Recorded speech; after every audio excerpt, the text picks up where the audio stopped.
Donc, on va parler biodiversité marine et changement climatique en espace de 30 à 40 minutes. Ça ne sera pas complet, bien sûr. Donc, si vous voulez avoir davantage d'informations, il est toujours possible d'assister aux 3 heures de cours qu'il y a après. Où là, il y aura à peu près 150 diapos. On aura le temps d'aborder beaucoup de choses. Bon, vous savez que dans le milieu marin, un grand nombre de paramètres environnementaux vont influencer les individus, les organismes, leur population, les communautés et les écosystèmes. Par exemple, le phytoplancton dans l'océan peut être influencé par la photopériode. Il est influencé également par la stratification de la colonne d'eau, influencé par les sels nutritifs, donc les macronutriments et les micronutriments. Et d'ailleurs, on voit bien au niveau des zones HNLC de l'océan que ces micronutriments, en particulier le fer, sont importants et conditionnent aussi les types de communautés phytoplanctoniques que l'on peut rencontrer dans l'océan. En ce qui concerne la production secondaire, le zooplancton, celui-ci est influencé par la quantité d'oxygène présente dans l'eau. Dans les régions où il y a hypoxie ou anoxie, effectivement, on a des changements de la biodiversité assez marqués.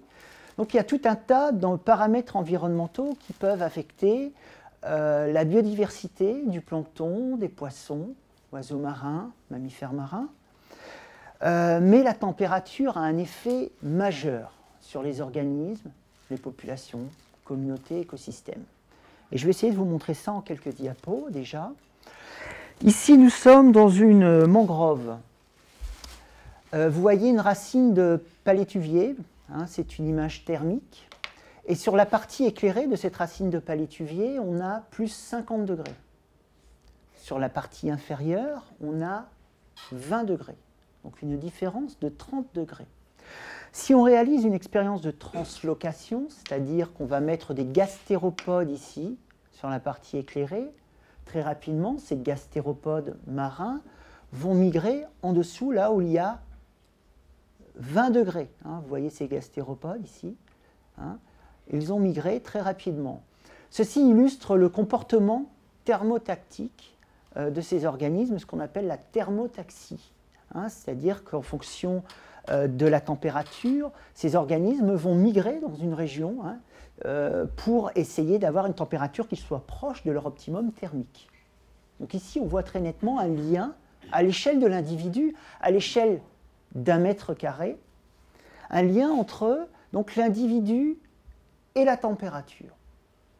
Passons à une autre échelle. Nous sommes à l'échelle d'une mer, la mer du Nord, ici, et nous suivons la courbe en noir, les décapodes, les larves de décapodes, larves de crabe. C'est la courbe que vous voyez en noir. Et vous voyez en rouge la température, depuis 1958 jusqu'à 2005, et vous pouvez noter le lien très fort entre l'évolution décennale de la température et des décapodes. Donc on retrouve ici un lien entre température et population, métapopulation. Maintenant, passons au niveau de la communauté. Nous restons à l'échelle de la mer du Nord. Si vous voyez en noir les changements dans cette communauté est caractérisée par du phytoplancton, du zooplancton, ici un copépode, et des poissons. On fait une analyse en composantes principales, on regarde la première composante principale en noir, et on arrive à caractériser comme ça l'évolution de l'écosystème, ces changements décennaux. Et on retrouve un lien assez fort entre température et changement dans ces communautés, un lien qui reste élevé. Si on retire la tendance à long terme ici, on détendancialise les deux séries, on obtient ceci. Donc on note le lien relativement élevé entre température et communauté. Donc même s'il existe un grand nombre de paramètres environnementaux qui influencent la biodiversité marine, la température est un super paramètre qui influence le métabolisme, la biologie des organismes, leur physiologie, leur comportement et donc leur évolution, leur changement à long terme. Saisonnier également. Voyons maintenant la phénologie. Alors, qu'est-ce que la phénologie? La phénologie, c'est l'étude de phénomènes biologiques périodiques. Mais c'est aussi la première possibilité pour une espèce d'ajuster son rythme saisonnier en fonction des contraintes environnementales, puisqu'il existe effectivement des phases de développement critiques pour ces organismes, pour les organismes marins, et ces phases de développement critique doivent être en phase avec l'environnement. Donc elles vont ajuster leur phénologie pour être en phase donc, avec les signaux de l'environnement et en particulier la température. Donc si la température change, un premier moyen pour une espèce donc, de s'ajuster à ces changements de température, c'est peut-être d'effectuer donc, des changements comportementaux, on l'a vu, la thermotaxie, mais aussi de faire des ajustements phénologiques. Et nous sommes ici en mer du Nord, et lors de la période froide en mer du Nord, durant la période donc 1960, fin des années 1970, on avait un maximum saisonnier pour cette espèce de dinoflagellé qu'on appelle Protoperidium.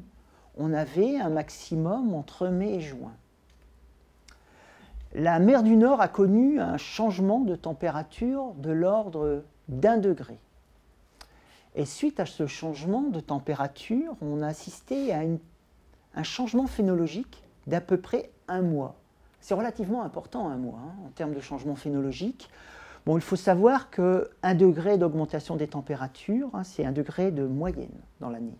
Donc il y a des mois où la température a augmenté un peu plus. Ça peut aller jusqu'à 2 à 3 degrés. Ce qui peut expliquer un changement phénologique aussi important. Donc vous voyez qu'il y a des façons, les organismes peuvent essayer de contrebalancer les effets d'un changement de température en fonction par leur comportement, mais aussi en ajustant leur phénologie. Il s'agit d'une seule espèce ici, cependant.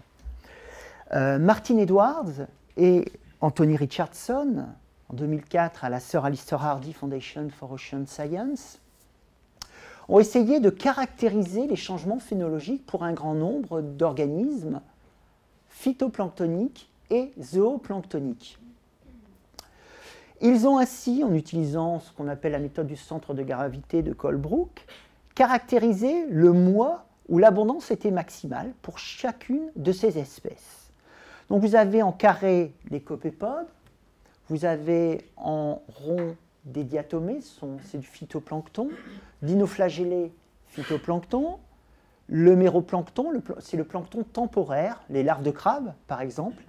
Le crabe la plupart des crabes sont benthiques et leurs larves, la plupart, sont pélagiques, dans le plancton, dans la colonne d'eau, en suspension. Ensuite, également, l'holozooplancton. Alors, l'holozooplancton, c'est le plancton animal qui va rester en permanence dans la colonne d'eau. Voilà. Et ainsi, ils ont caractérisé, donc, le mois d'abondance maximale de certaines espèces, que vous voyez en abscisse ici, et en ordonnée, ils ont caractérisé les changements. Vous voyez, c'est pour 2002. Donc, un exemple ici, on a une espèce de diatomée qui, autrefois en 1958, avait un pic en septembre. Vous voyez qu'effectivement, il y a eu très peu de changements. Par contre, pour une espèce qui, ici, de méroplanctonique, qui avait un pic en juillet, on a assisté à un décalage phénologique d'1 mois et demi, ce qui est important. Ce que vous pouvez donc voir, c'est que pour la plupart des espèces, on a assisté à une phénologie, à un changement phénologique avec une phénologie plus précoce dans l'année. C'est le cas pour la plupart des groupes qui ont été analysés ici, à l'exception ici des diatomées. Parce que pour les diatomées, la photopériode est très importante. Donc, vous voyez, effectivement, il y a la température, mais il y a aussi d'autres paramètres environnementaux qui vont influencer les organismes.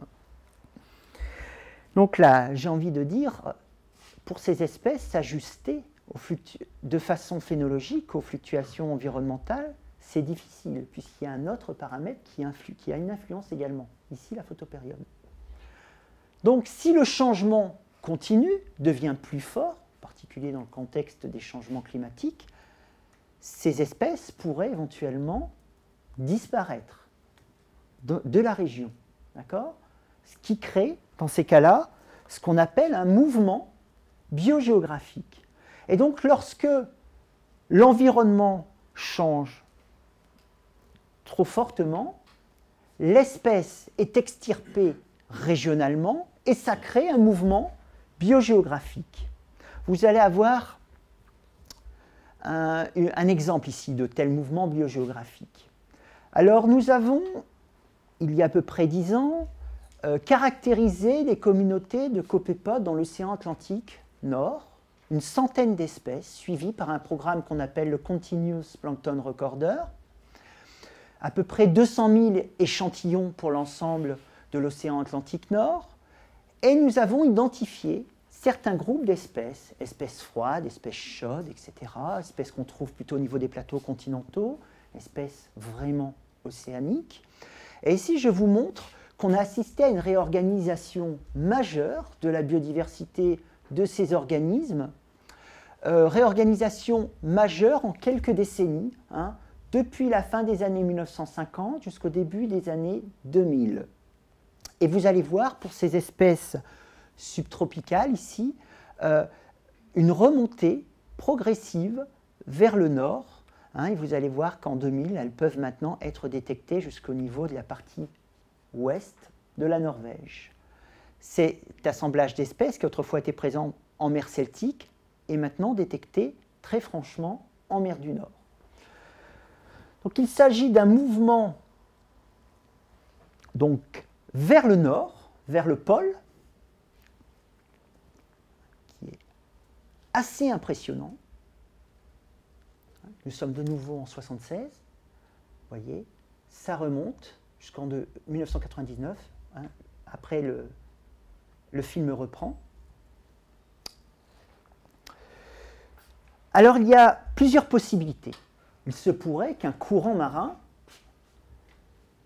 ait augmenté en intensité et provoqué une advection de ces organismes planctoniques vers le nord. Mais si on regarde le mouvement des isothermes, ces mouvements biogéographiques de l'ordre de 20 km par an en moyenne pour la période 1960-2000 sont assez bien expliqués par la remontée d'isothermes, hein, donc des températures. Hein. Ces isothermes, cependant, hein, en fait, ces isothermes se sont décalés comme ça, ce qui a permis d'ouvrir une espèce de porte, de corridor ici, hein, et ce qui permet de comprendre pourquoi on a eu une augmentation vers le nord aussi importante.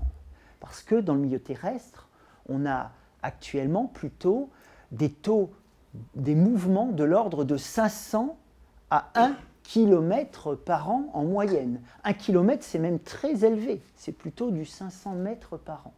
Et vous voyez que 20 km par an, c'est extrêmement élevé. Alors, pour ces espèces tempérées chaudes, on a observé le même phénomène, hein, vous allez voir. Regardez en mer du Nord. Effectivement aussi, un mouvement biogéographique qui est assez bien expliqué par le mouvement des isothermes.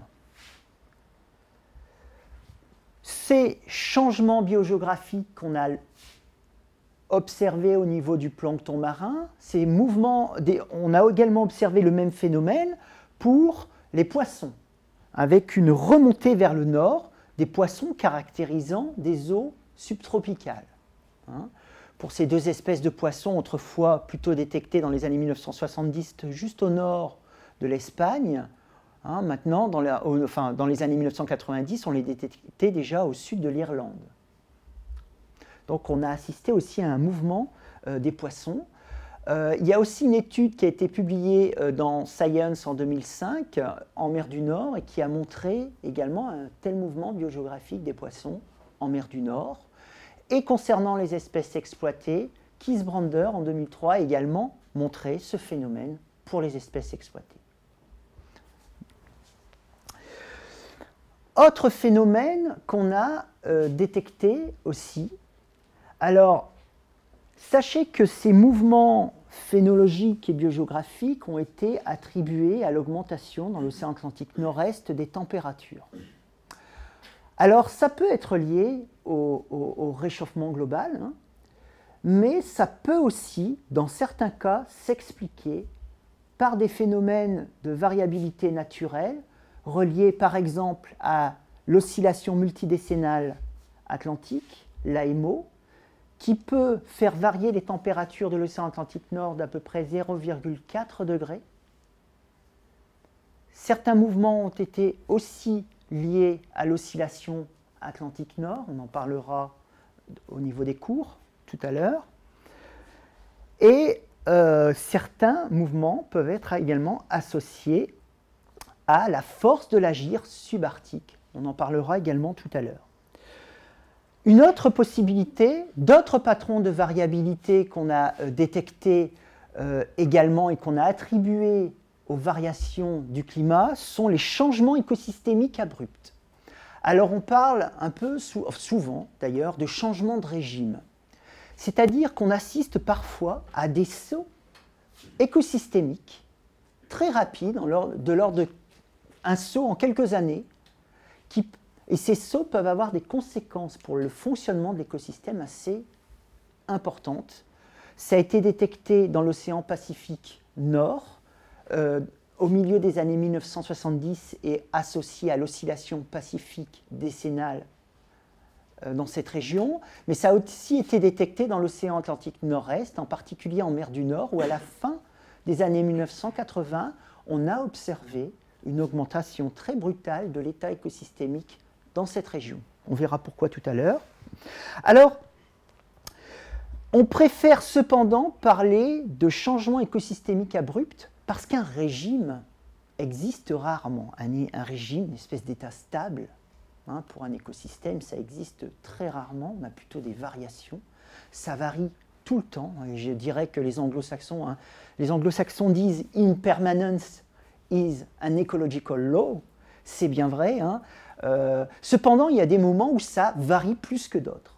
Ce qui est intéressant parce que du coup, de tels changements peuvent être détectés par leur effet sur la variance. On regardera ça tout à l'heure. Voilà, un exemple. Alors, nous sommes dans la baie de San Francisco, où les changements phytoplanctoniques, des changements au niveau des crevettes, des poissons démersaux, ont été associés à des changements physico-chimiques, en particulier des changements au niveau de l'intensité des upwelling, des températures, et ici de l'indice multivarié El Niño. Donc, vous voyez un changement à la fin des années 1990, des changements synchrones. Hein.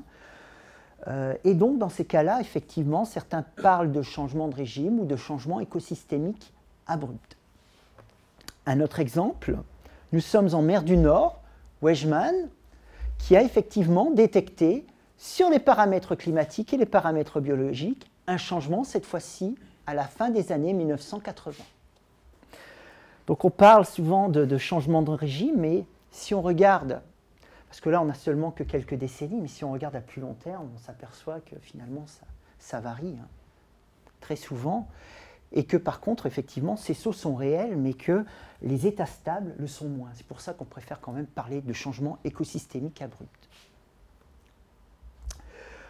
Les cascades trophiques, maintenant. Nous avons observé aussi de tels changements, donc de type changement écosystémique abrupt, pour différents niveaux trophiques dans le golfe de Gascogne, où nous avons observé une augmentation rapide du puffin des Baléares, associée à une augmentation rapide de la sardine, la proie du puffin des Baléares, des anchois également,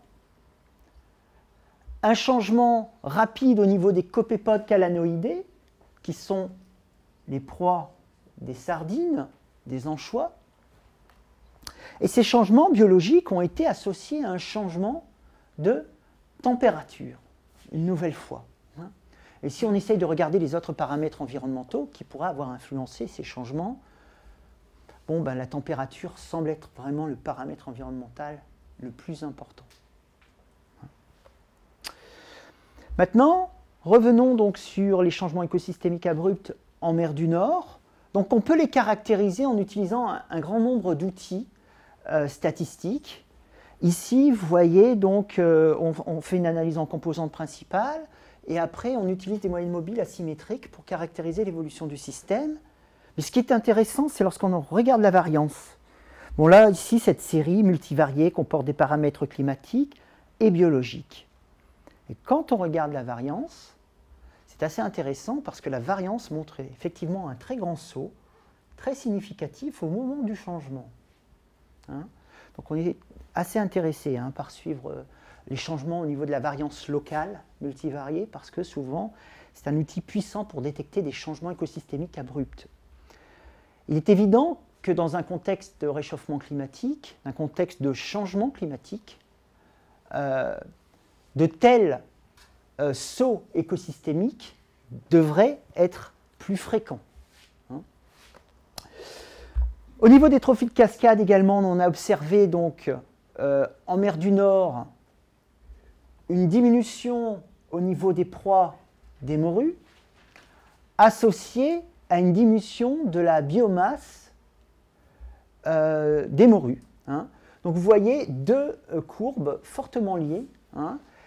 Bon, il faut savoir qu'il y a également en plus d'autres effets qui sont responsables de la diminution de la morue, c'est aussi la surexploitation, puisque cette espèce est surexploitée, et que la surexploitation, plus l'effet du changement climatique, le réchauffement des eaux, on verra cet exemple en détail tout à l'heure, plus le réchauffement des eaux a provoqué une diminution forte de la morue.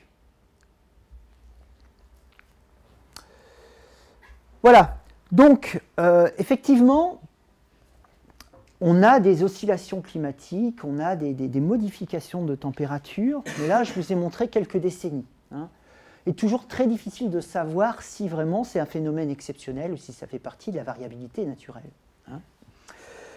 Vous voyez qu'effectivement, au niveau du phanérozoïque, on a subi, il y a eu de fortes variations de température, des fluctuations globales de l'ordre de 10 degrés, voire plus, puisque la résolution de ces données est relativement faible. À l'échelle de 800 000 ans, on a effectivement des oscillations climatiques de l'ordre d'à peu près 10 à 13 degrés au niveau de l'Antarctique, ce qui fait à peu près 4 à 5 degrés en tant que température globale. À des échelles un peu plus courtes, les derniers 2000 ans, on voit ici des oscillations également avec la période médiévale douce et le petit âge glaciaire. À des échelles plus courtes, interdécennales, on a aussi des oscillations climatiques qui peuvent influencer la température, qui influencent la circulation atmosphérique, qui elle-même influence le régime thermique de certaines régions océaniques, comme l'oscillation pacifique décennale, le phénomène El Niño-La Niña. Un El Niño peut augmenter la température globale de 0,2 degrés. Depuis le début de la période instrumentale, les températures ont augmenté à peu près de 0,7-0,8 degrés. Vous voyez, un seul événement, un El Niño, et on augmente la température de 0,2 degrés. Idem si on a une éruption volcanique majeure, cette fois-ci on peut faire descendre la température globale de 0,3 degrés. Pratiquement un tiers du réchauffement depuis le début de la période instrumentale. Donc on a tout un ensemble aussi de phénomènes qui peuvent influencer, naturels, qui peuvent influencer aussi l'évolution de nos températures. Comme ici, vous avez l'oscillation multidécennale atlantique, qui est une oscillation interdécennale qui va provoquer des changements de température de l'ordre de 0,4 degrés. Et aussi l'oscillation Atlantique Nord, hein, une manifestation peut-être un peu plus régionale de l'oscillation arctique. Donc tous ces phénomènes vont agir, hein, c'est de la variabilité naturelle, en plus peut-être des effets du changement climatique anthropique. Alors, vous voyez ici des corrélations, hein, entre les températures de surface et l'oscillation multidécennale atlantique. Donc, corrélation positive au niveau donc, de l'océan Atlantique. Ensuite, je vous montre les changements, les corrélations entre changements de l'indice nord-atlantique, l'oscillation nord-atlantique et la température. Alors ça, c'est intéressant parce que vous avez un endroit ici où vous avez une relation négative, hein, entre les températures et cette oscillation. Par contre, en mer du Nord, notez bien que c'est une relation positive. Lorsque l'oscillation Atlantique Nord est en phase positive, on a une augmentation des températures en mer du Nord et on a une diminution des températures au niveau de la gyre subarctique ici. D'accord ? Ce qui est intéressant, c'est que ça nous permet de comprendre parfois des réponses opposées qu'on a constatées au niveau des organismes marins. Il y a à peine 10 ans, on avait encore du mal à comprendre pourquoi on avait des espèces de téléconnexions, hein, entre changements au niveau de nos populations marines, mais dans un sens opposé. Hein. Et là, on le comprend très bien, hein, c'était lié à l'effet de l'oscillation Atlantique Nord. Alors, l'oscillation Atlantique Nord, c'est donc une oscillation atmosphérique entre les centres de haute pression centrés sur les Açores et le centre de basse pression centré au niveau de l'Islande. Lorsque le contraste entre ces deux centres d'action augmente, le flux d'ouest augmente.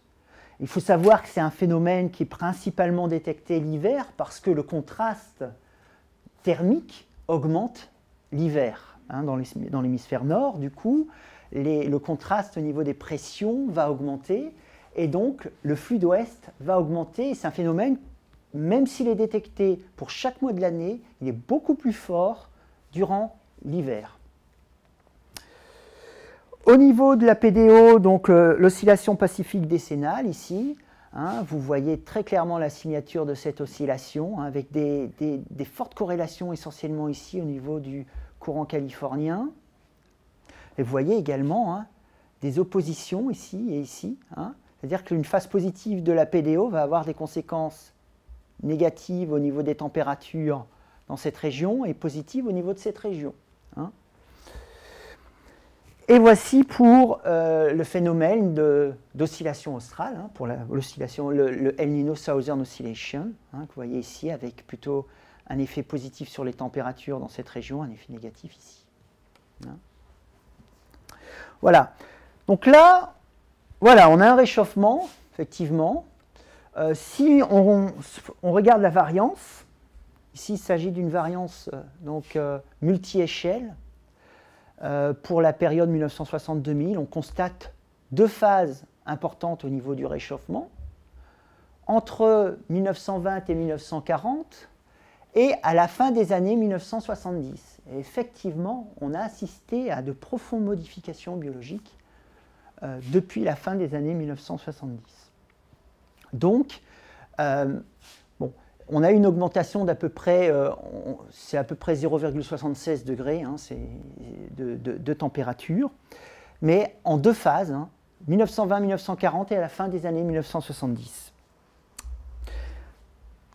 Que pourrait-il se passer d'ici un siècle? Voilà, j'ai repris un tableau, hein, de l'ancien IPCC, où vous pouvez voir, pour différents scénarios socio-économiques, les meilleures estimations, hein, pour un scénario B1, B2, vous voyez, vous avez à peu près 2 degrés d'augmentation des températures, mais avec une fourchette allant entre 1 et quasiment 4 degrés. D'accord ? Si vous regardez des scénarios un peu plus pessimistes, vous avez une augmentation entre 3 et 4 degrés avec une fourchette allant de 2 à 5, voire à peu près 6 degrés. Hein. Voilà, donc il faut savoir que c'était plutôt le scénario A1B qui était favorisé, hein, il y a quelques années encore. Bon, ici, vous avez maintenant les nouveaux scénarios RCP. Vous voyez que, suivant les scénarios, les modèles, on pourrait avoir d'ici 2050 une augmentation allant d'à peu près 0,5 à 2,5 degrés. Si on se projette un peu plus loin, jusqu'à 2300, alors là, on pourra avoir une augmentation allant à peu près de 1 degré. Ça, c'est dans un contexte vraiment idéal. Hein. Jusqu'à 12 degrés. C'est en tout cas ce que nous disent les modèles, les projections, hein, des modèles de circulation générale océan-atmosphère. Et cette ligne que j'ai dessinée ici, hein, en fait, tout simplement pour vous indiquer que ces 4 degrés de température globale, c'est à peu près une différence entre une période glaciaire et interglaciaire. Hein? Et c'est ça le problème. C'est qu'en un siècle ou deux, le réchauffement pourrait être de la même amplitude qu'un réchauffement qui a eu lieu entre le dernier maximum glaciaire et l'Holocène. Mais la différence est de taille, c'est qu'il a fallu à peu près 5000 ans, hein, pour qu'il y ait réchauffement entre donc, le dernier maximum glaciaire et l'Holocène, il a fallu à peu près 5000 ans. Alors que là, on pourrait avoir un réchauffement de la même amplitude en quelques siècles, un siècle ou deux, peut-être. Hein. Bien sûr, ces projections dépendent des scénarios socio-économiques, hein, et des incertitudes des modèles. Hein. Mais essentiellement, je pense, les scénarios socio-économiques. Si on adopte des énergies propres très rapidement, ce qui semble un peu... on ne va pas dans ce sens actuellement, hein, on pourrait éventuellement avoir un réchauffement de 2 degrés, ce qu'on espère, on aimerait avoir. Par contre, si on continue, hein, business as usual, là on pourrait effectivement atteindre des augmentations de température assez préoccupantes, hein, et franchir ce qu'on appelle le seuil climatique dangereux. Voilà. Et ce que j'aimerais vous montrer, c'est la différence de paysage entre le dernier maximum glaciaire et le paysage qu'on a actuellement. Bon, ici, vous aviez hein, les inlandsis en gris, ces grandes étendues glaciaires. Vous aviez chez nous, à Rouen, plutôt un paysage de toundra. Hein. Et bien évidemment, en 5000 ans, on est passé d'un paysage, donc ici, hein, paysage de toundra arctique en été, ici en hiver, hein, on est passé, on a eu un changement radical de paysage. Donc, intuitivement, donc, si vous regardez ces deux cartes, on peut penser, si on a encore la même amplitude de réchauffement, en quelques siècles, qu'on va changer radicalement le paysage de notre planète. Hein? Donc ici, c'est le milieu terrestre, mais ici, voici un exemple pour le milieu marin. Ici, vous avez un modèle qui nous montre la distribution spatiale d'un copépode lors du dernier maximum glaciaire. Voilà, donc à peu près 20 000 ans. La distribution de ce copépode qu'on appelle Calanus finmarchicus, qu'on a estimé à partir le modèle NPEN, basé sur la température, la salinité et la bathymétrie. Donc on avait une distribution de cet ordre. Voici la distribution en 1960. Donc, il faut savoir que grâce au Continuous Plankton Recorder, on a à peu près 1570 points, hein, échantillons dans cette région, en 1960, pour la décennie 1960, pardon. Et lorsqu'on compare ce modèle avec les données avec des données, on a une assez bonne corrélation de 0,8. Hein. On est assez content du rendu du modèle, finalement, par rapport aux observations. Mais vous voyez, en fait, hein, la différence de distribution entre les deux cartes. Hein. Vous avez ici une augmentation sur la partie est de l'océan Atlantique Nord d'à peu près 20 degrés entre le dernier maximum glaciaire et 1960. Par contre, au milieu de l'Atlantique, vous n'avez plus que 10 degrés ou un peu moins. Et si on regarde dans la partie ouest de l'océan Atlantique, on n'a quasiment rien. D'accord ? Donc j'attire votre attention sur le fait que si un jour vous étudiez les conséquences du changement climatique sur les organismes, qu'ils soient terrestres ou pas, faites attention à ne pas faire des taux comme ça moyens, hein, qui intègrent toutes les longitudes. Hein, parce que, suivant d'une longitude à une autre, on peut avoir des gros changements en termes de mouvement biogéographique. Hein. Ici, Camille Parmesan, en étudiant 1700 espèces, a montré des changements d'à peu près 6 km par décennie vers les pôles, hein, ce qui rejoint un petit peu les estimations que je vous ai données tout à l'heure. J'avais dit 500 mètres par an. Hein. Donc c'est effectivement de cet ordre-là. Mais donc faites vraiment attention parce que d'une longitude à une autre, on peut avoir des changements assez importants. Alors comment on les explique ces variations ? Tout simplement parce qu'ici, il y a le front océanique polaire. Ici, hein. C'est un front extrêmement fort, hein, et qui varie finalement très peu. Hein, alors qu'ici, on n'a pas vraiment de front. L'hydrodynamisme est beaucoup plus...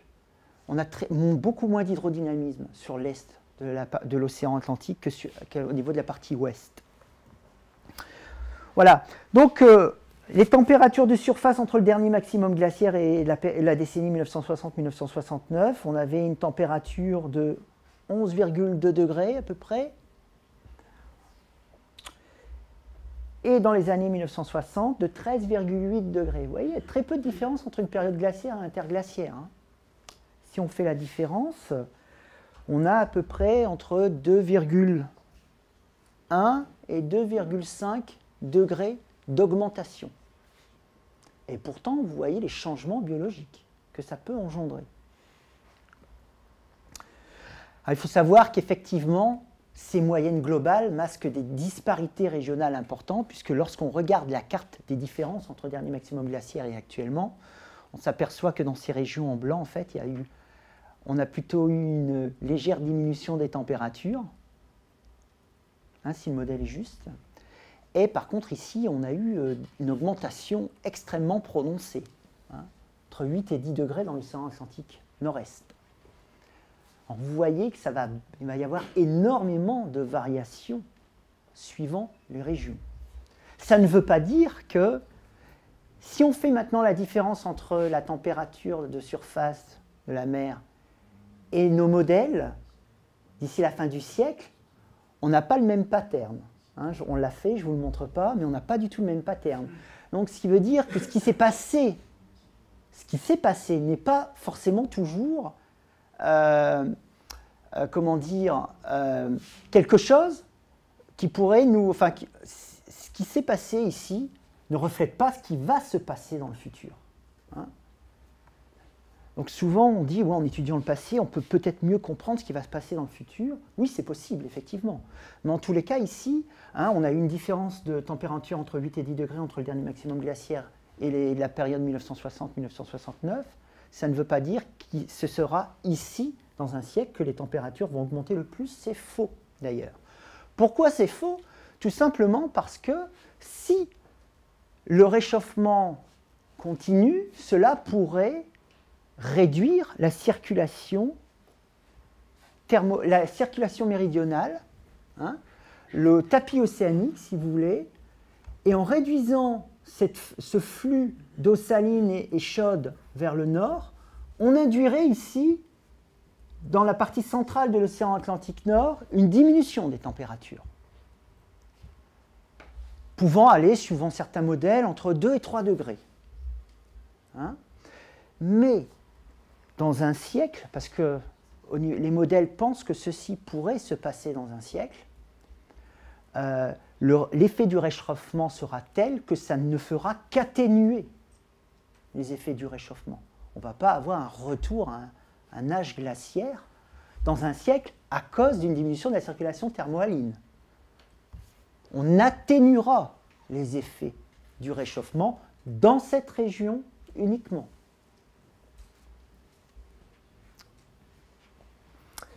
Mais c'est à prendre en considération. On va voir pourquoi après. Alors, si on regarde maintenant la distribution de cette espèce par rapport à 2008, ici, il s'agit des résultats d'un modèle, mais si j'avais montré les observations, on aurait obtenu quasiment la même chose. À savoir qu'on voit une forte diminution dans cette région de cette espèce subarctique entre 1960 et 1958. Quand on regarde les observations, en mer du Nord, on avait autrefois, on a Calanus submarcicus et Calanus helgolandicus dans cette région. Calanus submarcicus est une espèce subarctique. Calanus helgolandicus est une espèce tempérée. En 1960, Calanus finmarchicus, l'espèce froide, représentait 80% des Calanus dans cette région. Actuellement, elle ne représente plus que 20%. Une chute d'à peu près 60%. D'accord ? Donc quand on regarde les observations, on a observé une forte chute de l'espèce subarctique, très riche en lipides, très riche en énergie, une espèce très privilégiée par les gadoïdés, donc des espèces comme la morue. Et cette espèce, qui a une phénologie en mars, est remplacée par une espèce tempérée, donc Calanus helgolandicus, qui a une phénologie plutôt en août. Ce qui fait que lorsque les larves de morue sont présentes en surface, elles n'ont plus de Calanus. Lorsqu'elles se métamorphosent en août et rejoignent le fond de la mer du Nord, là on a Calanus helgolandicus qui arrive. Donc on a un déséquilibre trophique. Voilà, donc on a assisté à une forte diminution de la probabilité d'occurrence en mer du Nord. Maintenant voyons les projections basées sur la fin du siècle. N'hésitez pas à m'interrompre s'il y a quelque chose qui... Pas de problème. Là, vous voyez les projections Calanus finmarchicus pour la fin du siècle. Pour un scénario modéré. Donc on voit effectivement ici une forte diminution, si, bien évidemment, le scénario socio-économique est un scénario de type 1-1b. Un scénario un peu plus optimiste, bon, vous voyez, malgré tout, ce qui est vraiment surprenant, c'est de voir ici cette diminution, même pour ce scénario plutôt optimiste, vous voyez, par rapport à 1960. Et pour un scénario franchement pessimiste, quadruplement par rapport au CO2 tel qu'il était durant la période pré-industrielle, vous voyez une forte diminution dans cette région. Ça va complètement changer. Si je vous parle autant de Calanus finmarchicus, c'est parce que Calanus finmarchicus reflète le biome polaire, et en particulier la province écologique subarctique. Un changement au niveau de la distribution de cette espèce peut avoir des conséquences énormes pour les ressources exploitées. Et aussi en termes de régulation du CO2, puisque ce sont des grosses espèces qui produisent des pelotes fécales grosses, on verra ça tout à l'heure, et qui induisent une exportation de carbone depuis la surface jusqu'au fond. Piégeage du carbone. On verra que finalement, ce n'est pas anodin, puisque l'océan Atlantique Nord, ici, piège 25% du carbone. 25% de ce que l'océan piège. Vous savez, sur ce qui est rejeté actuellement par les émissions donc, humaines, de ce qui est rejeté, vous avez un tiers qui s'accumule dans l'atmosphère, un tiers qui est piégé par la biosphère terrestre et un autre tiers qui est piégé par l'océan. Et sur ce tiers piégé par l'océan, on a 25% piégés ici. Deux types de phénomènes. La pompe physique, liée à la solubilité, avec la circulation méridionale. Et le deuxième phénomène, c'est la pompe biologique. Puisqu'il y a photosynthèse, on prend le CO2, on le rend disponible sous forme organique, il y a la chaîne alimentaire, et après, il y a une partie de ce flux de carbone qui est piégée dans le fond des océans. D'accord ? C'est quand même entre 23 et 25% dans cette région, sur ce que piège l'océan, au total. Alors, ce qui est intéressant quand on utilise différents scénarios, c'est qu'on peut voir la sensibilité des espèces au réchauffement. Vous voyez ici, vous voyez qu'ici, au centre de la distribution spatiale des espèces, en fait, finalement, ça change très peu. Alors que dans la partie nord ou sud, on a des changements, enfin, on a des variations entre scénarios très forts. Donc c'est ici qu'on aura les problèmes. C'est ici qu'on va avoir les phénomènes de surprise climatique. C'est ici. Ici, ça va être un peu moins élevé. La sensibilité des espèces sera là, effectivement, là où vous voyez les régions en rouge. Et ça, c'est très important. Parce que vous voyez qu'une mer aussi productive que la mer du Nord risque d'avoir des effets, on risque d'avoir des effets de surprise importants. Voilà. Donc, maintenant, je vous montre un modèle vous montrant l'évolution de la distribution spatiale de Calanus Finmarchicus d'une année à l'autre. Et on va même se projeter jusqu'à la fin du siècle, je pense. Voilà. Donc, vous voyez l'effet de la variabilité aussi naturelle. Nous sommes en 1950. Regardez en mer du Nord, vous allez voir, ça va devenir de plus en plus bleu. Oui, c'est ça. Alors vous voyez que la résolution a changé entre les données qu'on a, les données d'observation et les données de modèle. La résolution a changé. Voilà. Faisons la même chose pour la morue de l'Atlantique. Vous allez voir une diminution dans la probabilité d'occurrence de la morue. On n'est pas aux mêmes résolutions temporelles. Attention, c'est par décennie. Actuellement, vous voyez la diminution est pour la fin du siècle. Donc là, on reprend. Ah, c'est pas repris. Voilà, on reprend une fois. Et la diminution basée sur des observations et après sur les modèles. Alors ici, il s'agit d'un modèle et d'un scénario.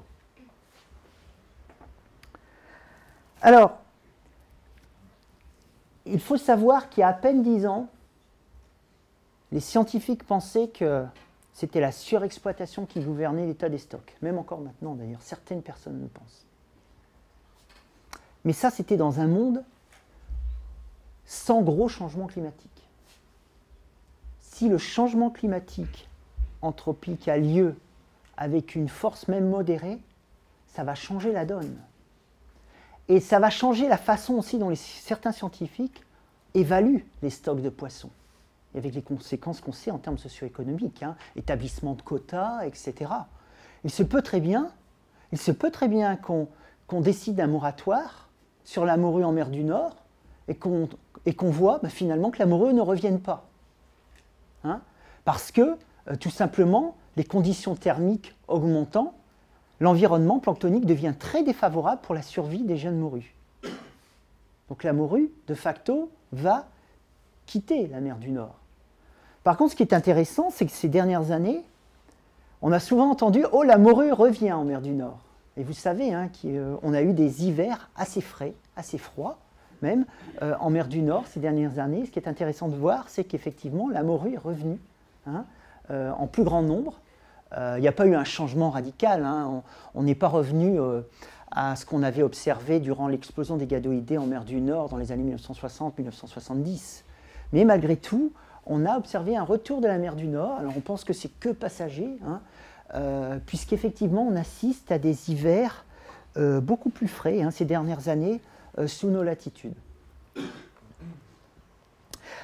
Alors, j'attire votre attention sur la réalisation des projections d'évolution de nos systèmes biologiques. C'est donc à prendre avec des pincettes, beaucoup de précautions. Pourquoi? Parce que nos scénarios biologiques sont basés déjà, sur les scénarios climatiques. Et ici, on quitte le domaine marin, un petit moment. Ici, vous avez un châtaignier. Dans la période, dans la partie de l'hémisphère nord où on trouve le châtaignier, hein, entre 20 degrés nord et 70 degrés nord, on a quantifié le pourcentage de présence du châtaignier pour une période de référence, donc à peu près 20%. Et toutes ces trajectoires, ça veut dire qu'on a basé notre modèle biologique sur un modèle de circulation générale océan-atmosphère ou un scénario. Et vous voyez les grandes sources de variation qu'on observe d'un scénario à un autre. C'est un peu normal, hein, d'un scénario à un autre. Si on rejette moins de CO2 dans l'atmosphère, la température augmentera moins. Il y aura moins de changements. Hein. Mais d'un modèle à un autre également. Et ça, vous allez le voir davantage en regardant ce diagramme. Et ce diagramme est très intéressant parce qu'il vous montre. Alors c'est un peu technique, mais suivez bien. Là, c'est le forçage radiatif d'un scénario. D'accord ? Force 2,6 watts par mètre carré, 4,5, 6, 8,5. D'accord ? Et ça, c'est la variation qu'on obtient pour un scénario en utilisant 8 modèles, 8 sorties de modèles. D'accord ? Modèle australien, modèle allemand, les deux modèles français, modèle anglais, modèle américain. D'accord ? Et ce que vous pouvez constater, c'est que là, c'est un scénario pour la période 2030, qu'on a en fait on a plutôt une augmentation en fait de la variabilité liée au modèle que celle qui est liée au scénario. C'est contre-intuitif. Hein, parce qu'ici, pour un même modèle, par exemple le modèle du Centre national de recherche météorologique, en fonction des intensités du réchauffement, voici la variation qu'on obtient. Hein, l'échelle est la même, c'est inférieur à ce qu'on obtient pour un scénario donné et pour tous les modèles. C'est très particulier. Hein. Donc vous voyez qu'il y a énormément de sources d'incertitude. Mais dans ce travail-là, on se base beaucoup sur les observations. Hein. Donc j'attire votre attention sur... Ça, c'est un point important. Pour suivre les effets du changement climatique, on a besoin d'un grand nombre d'observations. Hein, on nous demande de réaliser des projections, et je pense que c'est utile, mais ces projections, ce ne sont pas des prédictions. C'est ça qui est très important. Lorsque vous voyez effectivement des projections, ça peut être une projection du chêne, projection du châtaignier, etc., prenez ça avec des pincettes, ça dépend d'un modèle, d'une sortie de modèle, ça dépend aussi des scénarios. Et probablement que la vérité sera, on espère au moins, en tous les cas, entre les deux extrêmes. Hein. Mais ce n'est même pas certain. Donc, il faut aussi s'appuyer beaucoup sur les observations. Et finalement, les observations, dans le milieu marin, en tous les cas, on a très peu de systèmes d'observation parce que ça coûte très cher. Donc, ce qu'on aimerait, en ce qui concerne le milieu marin, c'est établir davantage de systèmes d'observation biologique pour pouvoir suivre avec précision les effets du changement climatique, hein, sur les systèmes biologiques marins, mais aussi, bien sûr, évidemment, terrestres. Alors, comment... alors maintenant, là, on va essayer de comprendre aussi pourquoi il ne faut pas se baser que sur un seul système d'observation, mais qu'il faudrait implémenter tout un système d'observation, comme le fait d'ailleurs l'Organisation météorologique mondiale. Alors, vous imaginez, nous sommes ici, nous avons une série temporelle, ici, hein, et nous suivons Calanus Finmarchicus. D'accord? Alors vous voyez, la variation interannuelle de Calanus Finmarchicus est ici. Donc certains pourront dire, il vaut mieux utiliser un outil linéaire, et c'est suffisant hein, pour suivre l'évolution du lien température et Calanus Finmarchicus dans cette région. Certains diront, non, c'est légèrement non linéaire, il faut un outil non linéaire. Hein, bon, ça c'est un autre débat, mais si vous êtes dans une autre région, vous allez voir plutôt une sensibilité vis-à-vis de la température et notre espèce, Calanus Finmarchicus, qui est beaucoup plus forte ici. Hein. Ici, c'est un peu plus linéaire. Hein. Vous voyez, ici, c'est moins fort. Ici, c'est beaucoup plus fort. Donc, en gros, si vous étiez ici, vous auriez voulu extrapoler, ce qui est interdit d'un point de vue statistique. Hein. Mais bon, si vous auriez voulu extrapoler, vous voyez, vous auriez eu tendance à faire plutôt ça. Vous voyez, vous êtes à côté, quasiment, et la relation est bien différente. Vous continuez dans le nord de la mer du Nord. Vous voyez, effectivement, la pente a peu changé. Hein. Finalement, ça va. Mais regardez, vous êtes maintenant ici, dans le centre de la gyre subarctique. Hein. Et vous voyez que finalement, on passe d'une relation négative à une absence quasiment de relation. Hein. On continue comme ça, et là, on a une relation positive entre la température. Et qu'est-ce que vous voyez apparaître finalement? C'est la niche thermique de l'espèce. Et cette niche thermique, où certains parlent d'enveloppe bioclimatique, très simple pourtant, hein, c'est relativement simple, hein, mais n'empêche, ça vous dit que, attention, à partir d'un site, à ne pas extrapoler. Parce que les conséquences d'une augmentation de température sur une même espèce vont varier d'un site à un autre. Il y a interaction entre la niche thermique de l'espèce et le régime thermique et ses fluctuations. Et bien évidemment, ici il s'agissait d'une niche qui avait été modélisée, et ici vous avez une niche basée sur des observations, hein, pour la même espèce.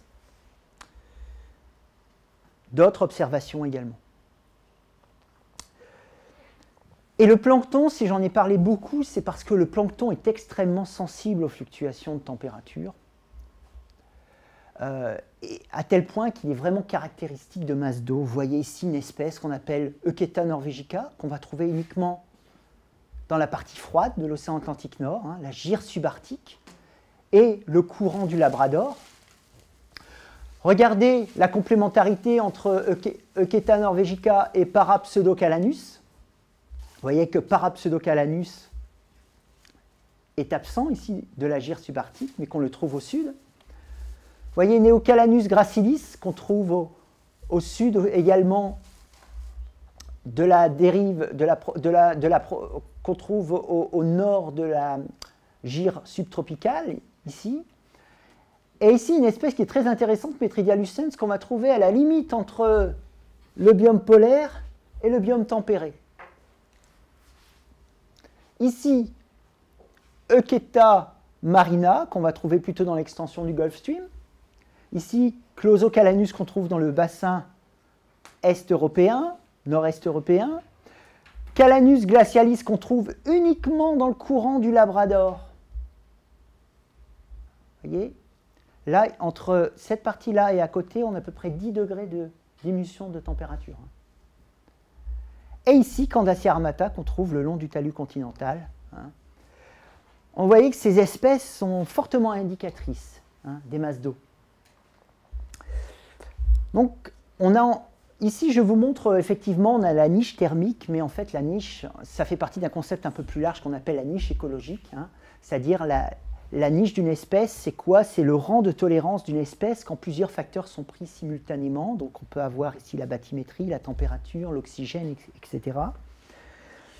Et si ici je vous montre l'enveloppe toujours de Calanus Finmarchicus l'enveloppe de Calanus Fitzmarquicus calculée à partir de 3 paramètres. Donc vous voyez les contours de la niche ici. Hein. Bon, il y a des points qui sont comme ça, effectivement, parce qu'ici j'ai représenté la niche de l'espèce dans une dimension, alors que finalement on a 3 dimensions à l'origine.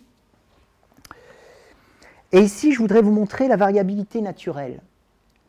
Donc, ici, cette variabilité naturelle, au moins d'un point de vue théorique, on pourrait s'attendre à ce qu'il y ait autant d'épisodes qui diminuent la température que d'épisodes qui augmentent la température, hein, pour certaines parties de la niche de l'espèce. Hein. Et lorsqu'on augmente la température, bon, on perd en probabilité d'occurrence d'espèces, donc en abondance. Hein. Là, si on augmente la température, on va gagner en occurrence aussi. Hein. Ça, c'est d'un point de vue théorique. Maintenant, donc c'est ce que j'ai représenté là.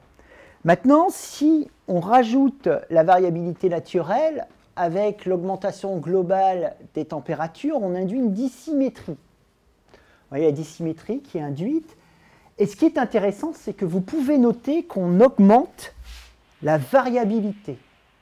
Donc, on va avoir des changements dans le futur, mais aussi on va avoir de plus en plus de mal à établir des projections, parce que ça va changer de plus en plus fortement. Donc, on risque d'avoir une augmentation de la variance biologique. Et ça, c'est un problème qui nous préoccupe, parce qu'on risque d'avoir de plus en plus de surprises écologiques. Comme on aura davantage de surprises climatiques, on aura également de plus en plus de surprises écologiques, parce que nos systèmes biologiques et écologiques vont varier de plus en plus fort. C'est ce que vous montre ici. Et ça, en rouge, c'est ce qui est prévu pour la fin du siècle. D'accord ? D'un point de vue, comment dire, c'est une moyenne. Et voici ce qu'on a véritablement observé. Donc vous voyez, de nouveau, on augmente. Hein, d'ici la fin du siècle, on va encore une fois augmenter la variance de nos populations biologiques.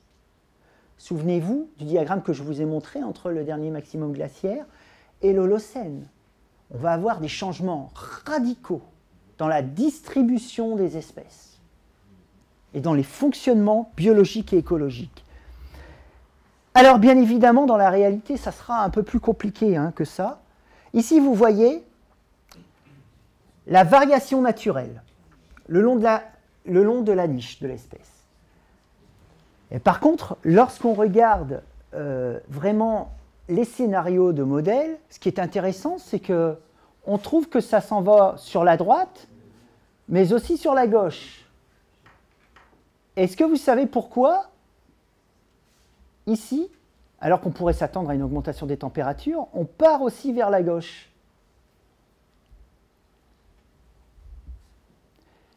Simplement parce que la circulation méridionale, thermohaline, risque de diminuer et va diminuer les températures dans le centre de l'océan Atlantique Nord. Alors vous voyez, au départ, on s'attendait à avoir une dissymétrie complète vers la droite, et on s'est aperçu qu'effectivement, dans certaines régions, on risque d'avoir de nouveau une augmentation à cause de la diminution de la circulation thermohaline et de la chute des températures qui sera associée, d'à peu près entre 1 et 3 degrés. Alors, c'est très bien, on a un outil au moins théorique pour pouvoir suivre l'évolution des populations biologiques dans le contexte du changement climatique, mais ça veut dire aussi qu'on estime que les populations, les espèces, vont avoir une enveloppe bioclimatique qu'ils ne vont pas pouvoir altérer. Est-ce que vous pensez qu'il va pouvoir y avoir adaptation, que les espèces en un siècle ou deux vont pouvoir s'adapter et modifier leur enveloppe bioclimatique? Alors, Crisp et ses collègues ont examiné ce qu'on appelle l'hypothèse de conservation des biomes phylogénétiques. Ils ont évalué 11 000 espèces de plantes dans le milieu terrestre. Et ils ont trouvé que sur ces 11 000 espèces de plantes, il n'y a eu que 400 événements où les espèces ont pu changer de biome, où les espèces ont pu altérer leur enveloppe bioclimatique. D'accord? Attention, là, on est à une autre échelle. On n'est plus à une échelle décennale, hein, voire séculaire. On est à une échelle au niveau des millions d'années. Et donc, même si quelques degrés de plasticité, c'est possible, les espèces rarement changent de biome. En gros, ce que ça veut dire, d'une façon peut-être un peu plus claire et caricaturale, ça veut dire qu'une espèce subarctique ne peut pas devenir une espèce tempérée en quelques décennies.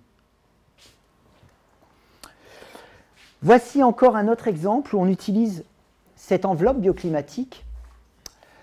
Vous voyez, nous sommes en mer du Nord.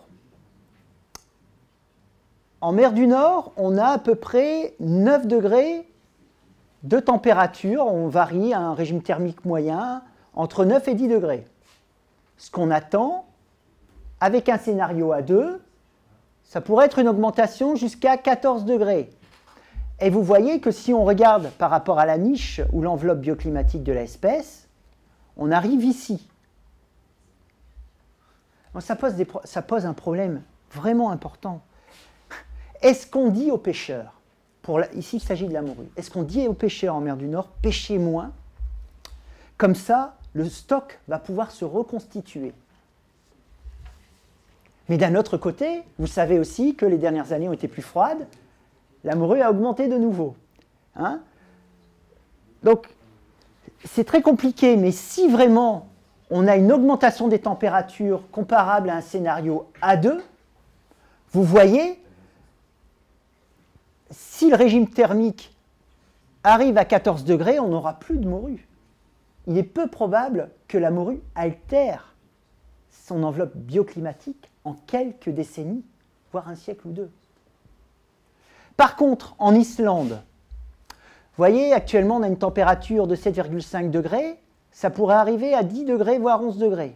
Donc on arriverait ici, on arriverait à une diminution hein, de l'abondance probable de l'ordre de 50%.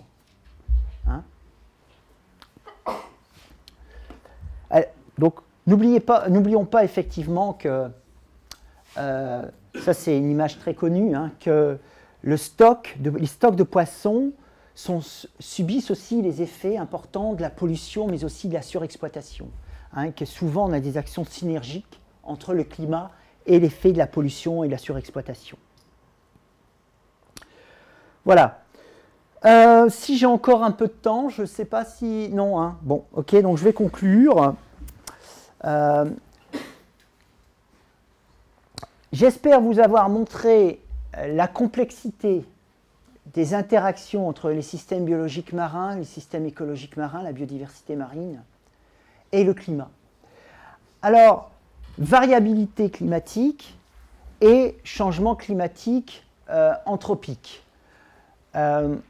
Donc, on note déjà, c'est ce qui est important, un fort effet du réchauffement sur nos systèmes biologiques et écologiques. Hein. Pour vous, un exemple, au niveau de la mer du Nord, une augmentation d'1 degré a complètement changé le système. Donc, il s'agit d'une petite augmentation d'1 degré. D'ici la fin du siècle, on pourrait arriver à une augmentation de 3 à 4 degrés en mer du Nord, ce qui pourrait fortement altérer les écosystèmes de la mer du Nord et aussi l'exploitation de ces écosystèmes. Voilà. Donc, bien évidemment, donc ça, c'est les observations. Concernant les projections, j'espère vous avoir montré que les projections sont à prendre avec de grandes précautions. Elles vous montrent non pas des prédictions, mais des trajectoires possibles des systèmes biologiques et écologiques. Voilà, je vous remercie et n'hésitez pas à me poser des questions si jamais vous en avez. Je suis à votre disposition.